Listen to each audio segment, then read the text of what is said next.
Hey guys, welcome back to my channel. ನಾನು ನಿಮ್ಮ Monika Sridhar.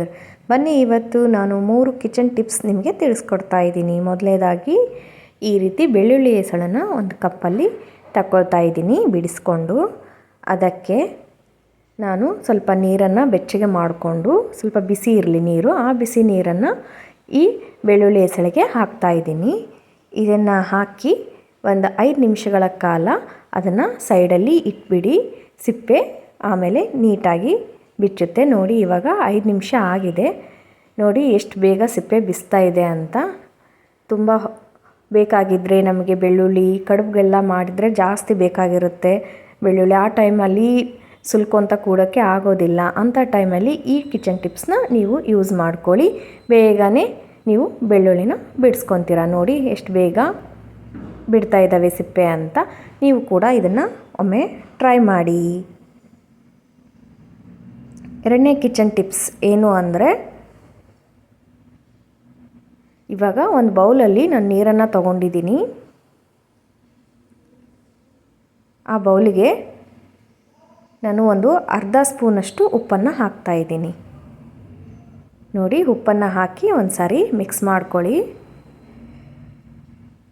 Mix ಮಾಡಿ ನಾನು ಇಲ್ಲಿ ಬದನೆಕಾಯನ್ನು ಕಟ್ ಮಾಡಿ ಇಟ್ಕೊಂಡಿದ್ದೀನಿ.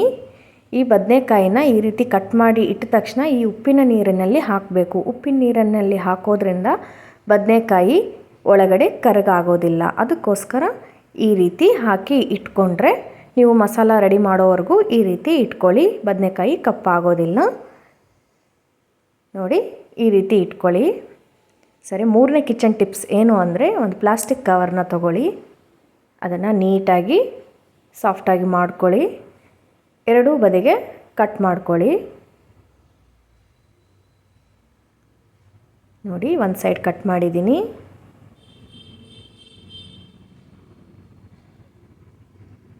ಇನ್ನೊಂದು ಬದಿಗೆ ಕೂಡ ಕಟ್ ಮಾಡ್ಕೊಳ್ಳಿ.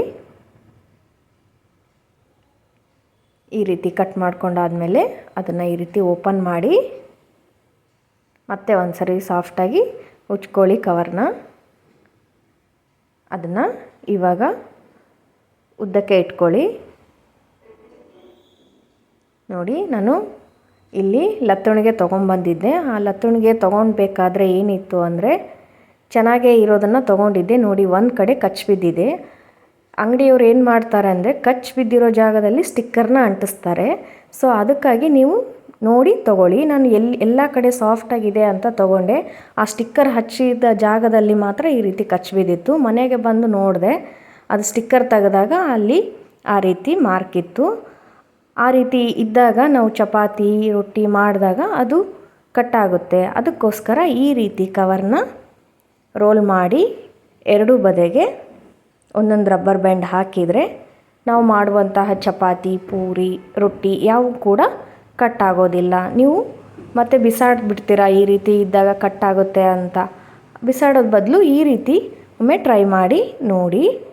ಎಲ್ಲ ನೀಟಾಗಿ ಚೆನ್ನಾಗಿ ಬರುತ್ತೆ. ನೋಡಿ, ನೀಟಾಗಿ ಹಾಕ್ಕೊಳ್ಳಿ ಎರಡು ಬದಿಗೆ ರಬ್ಬರ್ ಬ್ಯಾಂಡ್. ಸೊ ತೊಗೋಬೇಕಾದ್ರೇ ನೋಡಿಬಿಟ್ಟು ಅಲ್ಲೇ ಸ್ಟಿಕ್ಕರ್ನ ತೆಗೆದುಬಿಟ್ಟು ತೊಗೊಳ್ಳಿ. ನಾನು ಎಲ್ಲ ಕಡೆ ಚೆನ್ನಾಗಿದೆ ಅಂತ ತೊಗೊಂಡೆ, ಬಟ್ ಒಂದು ಕಡೆ ಮಾತ್ರ ಸ್ಟಿಕ್ಕರ್ ಅಂಟಿಸಿರೋ ಜಾಗದಲ್ಲಿ ಆ ರೀತಿ ಇದೆ. ನೋಡಿ, ಇವಾಗ ಸಾಫ್ಟ್ ಆಯಿತು. ನೀವು ಇವಾಗ ಯಾವುದೇ ರೀತಿ ಚಪಾತಿ ರೊಟ್ಟಿ ಮಾಡಿದರೂ ಕೂಡ ಏನೂ ಆಗೋದಿಲ್ಲ. ಈ ನಿಮಗೆ ಕಿಚನ್ ಟಿಪ್ಸ್ ಯೂಸ್ ಅನಿಸಿದರೆ ನನ್ನ ವಿಡಿಯೋನ ನೋಡಿ ಹಾಗೆ ಕಮೆಂಟ್ ಬಾಕ್ಸಲ್ಲಿ ಕಮೆಂಟ್ ಮಾಡಿ ತಿಳಿಸಿ. Thank you for watching.